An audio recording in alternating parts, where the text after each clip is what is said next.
कौन है? एक अजीब सी आवाज ने बिस्तर पर सोई गुंजन को झकझोर कर रख दिया। गुंजन हिम्मत बटोर कर खिड़की के पास गई। उसने धीरे से खिड़की खोलकर देखा, पर बाहर कोई नहीं था। लेकिन जैसे ही वो खिड़की बंद करने लगती है, उसे आंगन में कोई काली परछाई दिखी। कौन है वहां? ये कैसी आवाज है? गुंजन को अब हल्का हल्का डर लगने लगा और वो खिड़की से पीछे हटने लगती है। लेकिन तभी उसे ऐसा लगा कि कोई उसकी पीठ के पीछे खड़ा है। उसने तुरंत पलटकर देखा, पर वहां कोई नहीं था। माँ, माँ, माँ! गुंजन की चीखें सुनकर सारे घर वाले जाग गए और सब गुंजन के कमरे की तरफ भागे।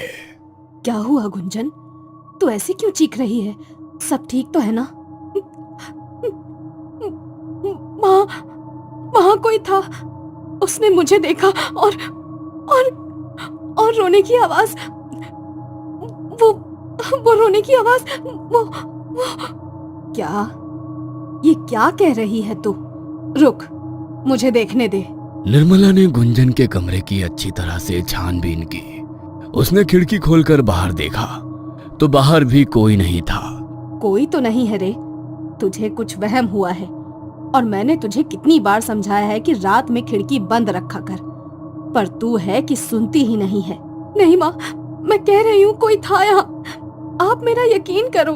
गुंजन को इस कदर परेशान देखकर अब निर्मला को भी कुछ अजीब लग रहा था। उसने गुंजन के सर पर हाथ फेरते हुए कहा, देख गुंजन, तेरा 5वां महीना चल रहा है और प्रेगनेंसी के वक्त ऐसे वहम अक्सर होते हैं। तू डर मत, देख हम सब यही हैं, सब ठीक है। तू सो जा। माँ, आप यहीं रुको। आप कहाँ जा रही हैं? नहीं, मैं कहीं नहीं जा रही गुंजन, तू सो जा। आज मैं यहाँ तेरे कमरे में तेरे साथ ही सोऊंगी और कल से तुझे वैसे भी डरने की जरूरत नहीं है।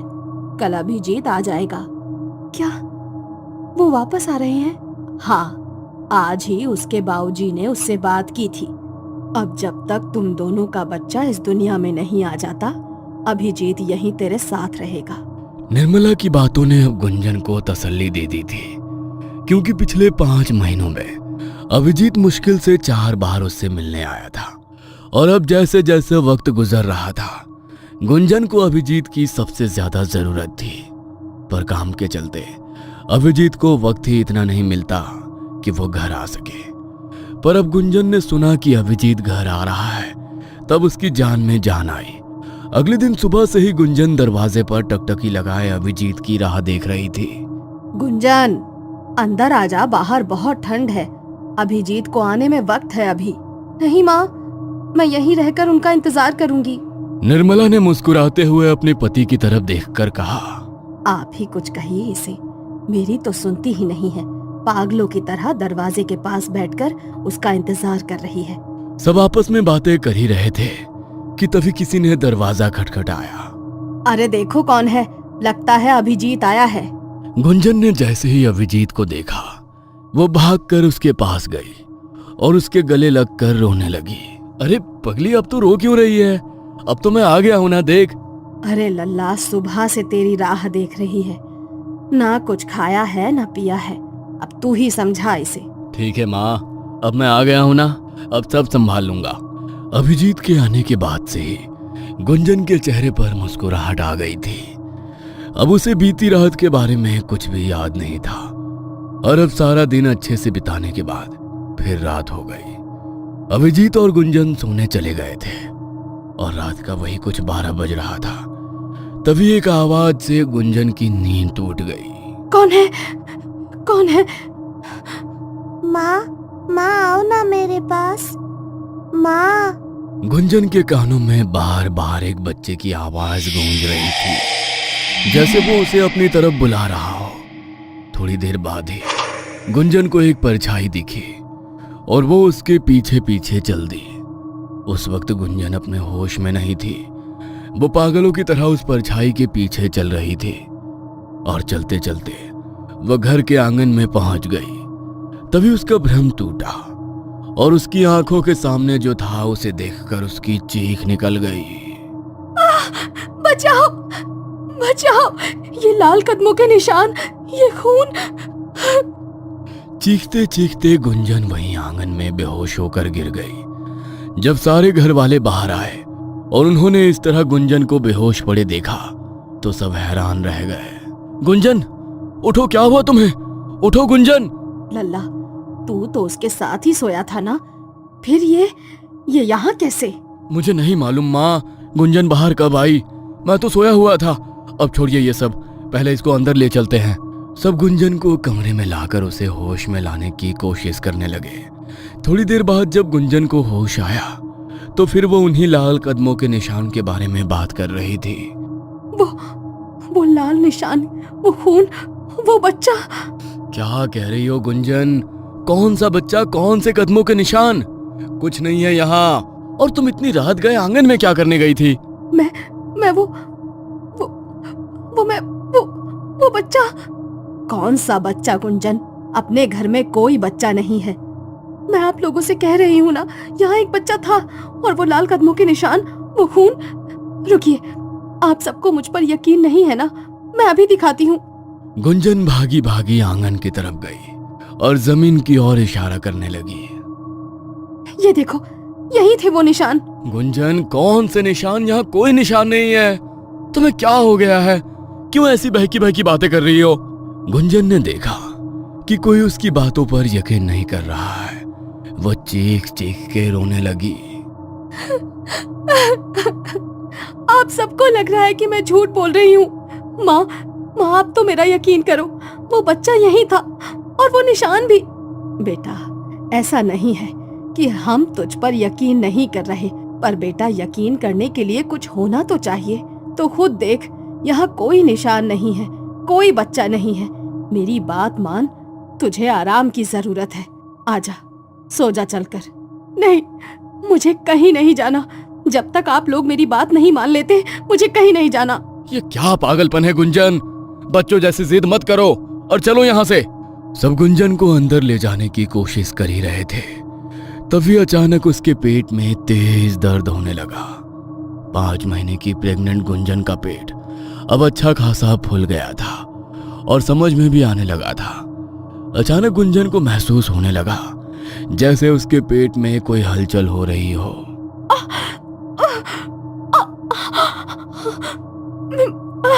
मेरा पेट, माँ, ये दर्द। देख, मैंने कहा था तुझसे, तेरी तबीयत बिगड़ जाएगी। अब बात मान ले गुंजन, अंदर चल और आराम कर, चल। निर्मला और अभिजीत जैसे तैसे गुंजन को कमरे में लाए, उसे दवाई दी और थोड़ी देर में ही गुंजन सो गई। अभिजीत बाहर आया और निर्मला से सवाल करने लगा, कब से हो रहा है ये सब?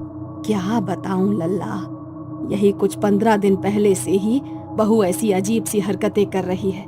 कभी आधी रात में उठकर कहती है कोई बच्चा है, कोई बुला रहा है, तो कभी नींद में चलते चलते छत तक चली जाती है। आपने डॉक्टर से बात की? नहीं लल्ला, 4 महीने के बाद ऐसा सब होता है गर्भवती औरतों के साथ। हमें लगा 1-2 दिन के बाद सब सही हो जाएगा, पर अब जब पानी सर के ऊपर जाने लगा तो तेरे बाबूजी ने तुझे बुलाया। आप लोग ये बात मुझे अब बता रहे हैं? ठीक है, अब जो हो गया सो हो गया, पर कल सबसे पहले हम गुंजन को डॉक्टर के पास लेकर जाएंगे। अभिजीत ने ठान लिया था कि अब वो गुंजन के साथ जो भी हो रहा है उसे ठीक करके रहेगा। उसे लग रहा था डॉक्टर के पास जाने से सब ठीक हो जाएगा, पर वो ये नहीं जानता था कि ये दलदल है। और अब सिर्फ गुंजन ही नहीं बल्कि भीलवाड़ा की हर गर्भवती औरत इस दलदल में फंस चुकी थी। कौन सा तूफान कब भीलवाड़ा पर आने वाला था, ये तो वक्त ही बताएगा। रात के हंगामे के बाद अब सुबह सब ठीक था, सब चैन की नींद में थे। तभी एक आवाज ने हर किसी की धड़कनें रोक दी। माँ, बाबूजी, अभी आओ, जल्दी आओ। ये सब देखो, ये क्या हुआ? जल्दी आओ सब, मेरा बच्चा। सब दौड़ते हुए गुंजन के कमरे में गए और उन्होंने वहां जो देखा, उसे देखने के बाद सबकी आंखें फटी की फटी रह गईं। गुंजन, ये तेरे पेट को क्या हुआ? कल तक तो ये फूला हुआ था। माँ, माँ मुझे कुछ समझ नहीं आ रहा। ये सब क्या है? मेरा बच्चा। माँ मैंने कहा था आप लोगों से कुछ तो ठीक नहीं हो रहा है, पर आपने मेरी बात नहीं मानी। अब देखिए ये सब क्या हो गया। गुंजन, तुम घबराओ मत, हम अभी डॉक्टर के पास जाएंगे। तुम देखना सब ठीक होगा, हमारे बच्चे को कुछ नहीं होगा। तुम आओ, चलो मेरे साथ। निर्मला गुंजन की हालत देखकर अपना सर पकड़कर जमीन पर बैठ गई, क्योंकि जो कुछ भी हो रहा था वो कोई साधारण बात नहीं थी, या यूं कहें कि नामुमकिन है। कल तक जो गुंजन 5 महीने की प्रेग्नेंट थी, उसके पेट में उसका बच्चा था, उसका पेट फूला हुआ था। आज अचानक उसका पेट बिल्कुल नॉर्मल हो गया। भला रातों रात ऐसा कैसे हो सकता है? देखिए, आप अपनी बेबी से कहिए कि ये रोना बंद करके मुझे बताएं कि आखिर हुआ क्या है। गुंजन, शांत हो जाओ। देखो, अब हम डॉक्टर के पास आ गए हैं, सब ठीक हो जाएगा। डॉक्टर, क्या बताऊं अब? कल तक मेरे पेट में एक बच्चा था, मैं माँ बनने वाली थी, और आज देखिए मेरा पेट ये बिल्कुल नॉर्मल हो गया है। मुझे ऐसा लग रहा है जैसे अब मेरे अंदर कुछ नहीं है। आपका दिमाग खराब हो गया है क्या? कैसी पागलों जैसी बातें कर रही हैं आप? और आप इनके पति हैं ना? आप तो पढ़े लिखे हैं, आप कैसे इनकी ऐसी बातों में इनका सपोर्ट कर सकते हैं? ये हॉस्पिटल है, गांव की दाई खाना का घर नहीं, जहां ऐसी बकवास बातें हो। डॉक्टर, मेरा हाल भी कुछ ऐसा ही होता अगर मैंने सब अपनी आंखों से ना देखा होता तो। अभिजीत ने गुंजन की सारी रिपोर्ट्स डॉक्टर के सामने रख दी, और जिन्हें देखने के बाद डॉक्टर के मुंह से बस एक ही बात निकली, ये नामुमकिन है। नहीं, ये नहीं हो सकता। देखा, मैंने आपसे कहा था ना, मैं झूठ नहीं बोल रही थी, पर किसी ने मेरा यकीन नहीं किया। गुंजन का रो रो कर बुरा हाल था। उसने डॉक्टर का हाथ पकड़कर कहा, अब आप ही कुछ कर सकती हैं, आप ही मेरी मदद कर सकती हैं। देखकर बताइए ना, मेरा बच्चा ठीक तो है ना? उसे कुछ हुआ तो नहीं है? डॉक्टर को कुछ समझ में नहीं आ रहा था कि वो गुंजन से क्या कहे। उन्होंने अपने पूरे करियर में ऐसा कोई केस ना तो कभी देखा था और ना ही सुना था, पर फिर भी उन्होंने अपनी और गुंजन की तसल्ली के लिए उसके लिए कुछ टेस्ट करना सही समझा। डॉक्टर ने अभिजीत की तरफ देखा और कहा, देखिए, हम अभी इनके कुछ टेस्ट करने जा रहे हैं, हो सकता है उससे कुछ पता चल सके। आपको जो करना है करिए, बस एक बार ये बता दीजिए, मेरा बच्चा और गुंजन तो बिल्कुल ठीक है ना? उन्हें तो कुछ नहीं हुआ है ना? डॉक्टर ने गुंजन का अल्ट्रासाउंड किया, और उसकी रिपोर्ट देखने के बाद उनकी यह समझ में नहीं आ रहा था कि वो अभिजीत और गुंजन को क्या जवाब दे। और तब तक निर्मला और अभिजीत के बाबूजी भी हॉस्पिटल आ गए थे। क्या हुआ लल्ला? डॉक्टर क्या बोली? सब ठीक तो है ना? माँ, वो अभी कुछ टेस्ट करने के लिए गुंजन को अंदर लेकर गए हैं, उसके बाद ही कुछ मालूम चलेगा। मुझे तो लग रहा है ये कहीं कोई प्रेत पिशाच का चक्कर तो नहीं। हमें बहू को किसी भगत के पास ले जाना चाहिए। माँ प्लीज, अब आप मत शुरू हो जाइए। कैसी बेवकूफी भरी बातें कर रही हैं आप? बाबूजी, आप ही समझाइए ना इन्हें। भगवान के लिए अब तुम चुप हो जाओ, वैसे भी कम मुसीबत नहीं है। सब आपस में बातें कर ही रहे थे कि तभी डॉक्टर अंदर से गुंजन को साथ लेकर आया। डॉक्टर को देखते ही वो तीनों उनकी तरफ चले गए। कुछ पता चला डॉक्टर? सब ठीक है ना? बताइए ना, बहू और उसका बच्चा ठीक तो है ना? देखिए, अब जो बात मैं आपसे कहने जा रहा हूँ उसे सुनने के लिए शायद आप में से कोई तैयार नहीं है, और ना ही मैं था, पर अब यही सच है। आखिर क्या बताने वाला था डॉक्टर, और ऐसा कैसे हुआ? कहाँ गया गुंजन के गर्भ का बच्चा? रातों रात उसका फूला हुआ पेट एकदम से नॉर्मल कैसे हो गया? और किसके थे वो लाल कदमों के निशान जो गुंजन को दिखते थे? क्या ये सब सच था, या वाकई गुंजन दिमागी बीमार थी? जानने के लिए देखिए अगला एपिसोड सिर्फ once upon a time horror stories पर।